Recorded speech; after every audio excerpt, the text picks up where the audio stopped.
Hey everyone, welcome back. Once you've got those English basics down, it's so easy to hit this like wall. Yeah, You know what I mean? Where fluency feels like it's right there, but just out of reach. absolutely. Well, in today's deep dive, we're going to try and break through that wall. I like that. We're going to be taking a look at a podcast script aimed at intermediate learners just like you. Sounds interesting. But here's the twist. We're not just going to read it. We're going to dissect it. Huh. Pull out the stuff that actually works. Oh, so we get kind of like the behind-the-scenes look at how they teach English. Exactly. It's Yeah. like getting that insider knowledge. Yeah, I'm in. So what does this script focus on? Well, it jumps right into a problem. I think we've all faced vocabulary. It's like you're drowning in these endless word lists. Totally. But this script is like, hold on, there's a better way. Okay, I'm listening. It's all about moving beyond just memorizing words and actually, understanding how to use them. Right, because knowing a word and knowing how to use it in a sentence, those are two very different things. 100%. And they actually use a really good example in the script. They compare saying awesome to just saying good. Oh, yeah, I see what they're going for. Right. It instantly makes your speech more lively, more interesting. More natural. Exactly. Mm. But it goes deeper than just individual words. Okay. The script dives into this thing called collocations. Collocations. Now, there's a word I haven't heard in a while. Right. Fill us in. Okay, so think of it like this. Words are like people at a party. Some words just naturally hang out together. Gotcha. Like you say, make a decision, not do a decision. That's interesting. I never thought about it like that. Yeah, and it seems so simple, but these collocations are what make native speakers sound so fluent. So to sound more natural, we got to master these collocations. Exactly, especially at the intermediate level. That's where they really make a difference. Okay, this is making a lot of sense. Yeah. So how do we even start learning these collocations? Is it back to the word lists? Actually, no. The script highlights a much better way. Active listening. Active listening. Don't we kind of already do that just by, listening? You'd think so, right? But active listening is a whole other level. Okay, so what makes it so different? It's about being more than just a passive listener. You're not just trying to understand the words. I see. You're also paying attention to the rhythm, the intonation, all the little things that give spoken English its, personality. Wow, so it's almost like you're trying to become a detective. Yes. You're trying to crack the code of how native speakers actually talk. I like that. Yeah. So, any tips on how to become a better active listener? Actually, the script gives a great one. Repeat phrases out loud. Out loud, like while I'm listening to someone. Yeah, it might feel a little weird at first. It definitely. But it's like a workout for your ears and your mouth. You're training yourself to mimic those natural speech patterns. Wait a minute. So does that mean, right now our listeners are practicing active listening? Bingo. See? You're already on your way. That's awesome. Yeah. But this script, it doesn't stop there. It goes on and on about finding a conversation partner. It's like their biggest piece of advice. It is. But to be honest, walking up to a native speaker and just starting a conversation, that's terrifying for some people. The script knows that, Yeah. especially for shy learners. Yeah, I mean, I get it. Speaking practice is important, but it can be so scary. But here's the thing. At the intermediate level, you can't just be passive. You got to actively use the language. Right. It's like learning to play an instrument. You can't just read about it. Yeah. You got to actually play it. Exactly. And having a conversation partner, it's like having a personal trainer for your English. Oh, I like that. They can help you catch those little mistakes that are holding you back from sounding fluent. Right, right. And they can push you to actually think in English. Exactly. It's all about getting out of your comfort zone and just going for it. Okay, I can feel myself getting motivated here. But what about those people who are like, but I can't find a conversation partner, or I freeze up when I try to speak? Well, those are valid concerns. And luckily, the script has some advice for overcoming those hurdles. Oh, good. Because I was about to say I need some help with that myself. Don't worry. We'll get to all of that in the next part of our deep dive. Good.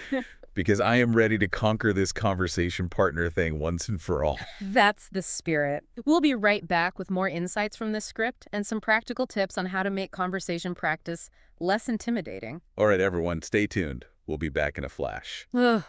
Okay, so we're back and ready to keep digging into this script. Yeah. It's funny how much this script feels like it was written just for us. Right. It's like they knew exactly what we'd be interested in. Yeah. And one thing they talk about that I think is so relatable is that fear of making mistakes. Oh, yeah, that's a classic. It's like you finally feel like you've got a good grasp on the grammar, Uh-huh. and then you try to have a real conversation, and boom, your mind goes blank. It happens to the best of us. I know, but it's so discouraging, you know? I hear ya, but this script actually has a really interesting perspective on mistakes. Like what? They say that making mistakes is like a crucial part of learning. Hmm, I guess I never thought about it that way. Yeah, it's like learning to ride a bike. You're going to fall a few times before you get the hang of it. True, true. Mhm. But falling off a bike and making a mistake in English, Mm, those are two very different kinds of pain. I get it. But the script encourages us to kind of reframe our thinking. Okay, how so? Well, instead of seeing mistakes as failures, see them as opportunities to learn. So, like, each mistake is a chance to get better. Exactly.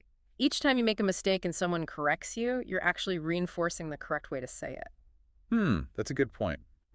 I guess those embarrassing moments are the ones that really stick with you. They do, and that's why they can be so helpful for learning. Okay, so mistakes are good. Got it. But then the script goes on to suggest something that sounds kind of strange. Oh, yeah. I know what you're talking about, role-playing. Yeah, I mean, Uh, is that really necessary? It sounds like something you'd do in a drama class. I know, right? But the script makes a surprisingly strong case for it. So it's their reasoning. They say that role-playing, even if you're doing it alone, forces you to think on your feet and actually use the language. So you have to come up with responses on the spot. Yeah, imagine you're practicing ordering food at a restaurant. Oh, bye. You have to think about the vocabulary, the grammar, even the cultural norms, you know. Wow, that's a lot to juggle. It is, but that's exactly the kind of practice that helps you become more fluent. So it's like a dress rehearsal for a real-life situation. Exactly. And they even suggest role-playing those dreaded phone calls. Oh my gosh, yes. Phone calls in English are the worst. I know, right? You suddenly forget how to speak. Seriously. Yeah. So how does role-playing help with that? Well, it can make you feel more prepared and confident when you have to make a real phone call. So it's like having a secret weapon in my back pocket. Exactly. And then the script talks about something that isn't quite as exciting as role-playing, but just as important. What's that? Consistency. Oh yeah, the good old consistency talk. We all want that magic solution that will make us fluent overnight. Don't we though? But the script reminds us that language learning is a marathon, not a sprint. It's all about the long game. Exactly. And they actually reframe consistency in a way that's really motivating. Okay, I'm all ears. It's not about being perfect every day. So I don't have to study for like hours every single day. Nope. It's more about making English a regular part of your life. So even just a little bit each day can make a difference. Absolutely. They even compare it to compound interest. Compound interest. Like with money. Exactly. Small, consistent efforts over time can lead to huge results. That's actually a really good analogy. It is, right. It makes you realize that even just watching a short English video or reading a news article can be a valuable investment. I never thought about it like that. It's not about cramming, it's about building a habit. I like that a lot. Yeah. And then the script goes beyond individual words and starts talking about idiomatic language. You mean like those expressions that don't make sense literally? Yeah, like piece of cake or hit the books. Those are the ones. I love those. They make you sound so natural. They do, but they can be tricky to learn. For sure. So the script suggests some fun ways to pick them up, like watching movies and TV shows, Oh yeah, that's a good one. or listening to music, or even just paying attention to how people talk in everyday conversations. So it's like you have to become a language detective. Exactly. You're always on the lookout for those little gems of expression. I like that. So much of this comes back to active listening, doesn't it? It does. When you're really paying attention, you start to notice how native speakers use idioms naturally. You pick up on the rhythm and the flow. Exactly. But as much as I love the idea of being a language detective, there's still that fear of using idioms incorrectly. Oh yeah, I feel that. What if I say something totally ridiculous? That's a valid fear. Yeah. And it's something the script addresses. Okay. They encourage learners to start by just noticing how native speakers use idioms. Don't put pressure on yourself to use them perfectly right away. Okay, that makes me feel better. Oh. So it's like I'm gathering evidence before I try to solve the case. Exactly. And remember, even native speakers make mistakes with idioms sometimes. It's all part of the fun. True, true. Well, we've covered a lot of ground in this part of our deep dive. We have. And there's still more to come. Right. We still need to talk about how to actually overcome those fears and find a conversation partner. That's where we'll pick up in the final part of our deep dive. Stay tuned, everyone. We'll be back in a flash. And we're back for the final part of our deep dive into this amazing script for English learners. It's incredible how much we've learned already. It really is. We've gone way beyond just like simple tips and tricks. Right. We've really started to understand, like, the whole philosophy behind learning a language. And that's so important, especially at this intermediate level where it's easy to get stuck. Exactly. And one of the things that really stood out to me was how much the script focused on mindset. Oh, yeah. Mindset is everything. It's not just about knowing the grammar rules. Yeah. You know, It's about believing in yourself and your ability to learn. 100%. Yeah. And the script actually does a great job of acknowledging those feelings of frustration. Right. It's like they're saying, hey, we get it. It's normal to feel stuck sometimes. Yeah, and that's so reassuring Yeah. because sometimes you feel like you're the only one struggling. I know exactly what you mean. But this script is like a little cheerleader in your ear saying, you got this. I love that. And they keep coming back to this idea of embracing mistakes.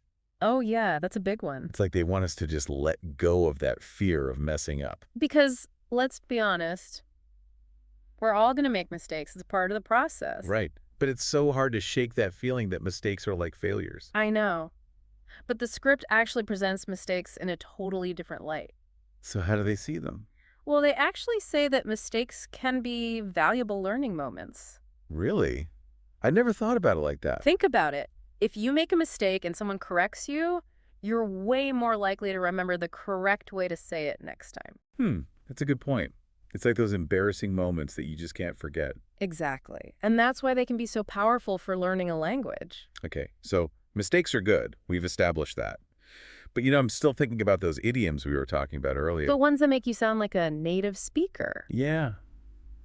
They're so cool, Yes. but also kind of intimidating. Oh, I totally get it. What if you use one wrong and people think you're weird? Exactly. Well, the script actually addresses that fear directly. They do. What do they say? They say, start by just noticing how native speakers use idioms in conversation. Okay, so like watch movies, listen to music, that kind of thing. Exactly. Pay attention to the context, the tone of voice, the whole situation. So it's like I'm gathering intel before I go on a mission. Yes. You're observing and learning before you actually try to use them yourself. That makes me feel a lot less pressure. And remember, even native speakers mess up idioms sometimes. It's all part of the fun. True, true. Well, we've come to the end of our deep dive into this amazing script. And I have to say, I feel so much more motivated now. Me too. It's like we've been given a whole new toolkit for learning English. And not just any toolkit. It's like a toolkit designed specifically for intermediate learners. Right. It's like they knew exactly what challenges we're facing and gave us the tools to overcome them. Exactly.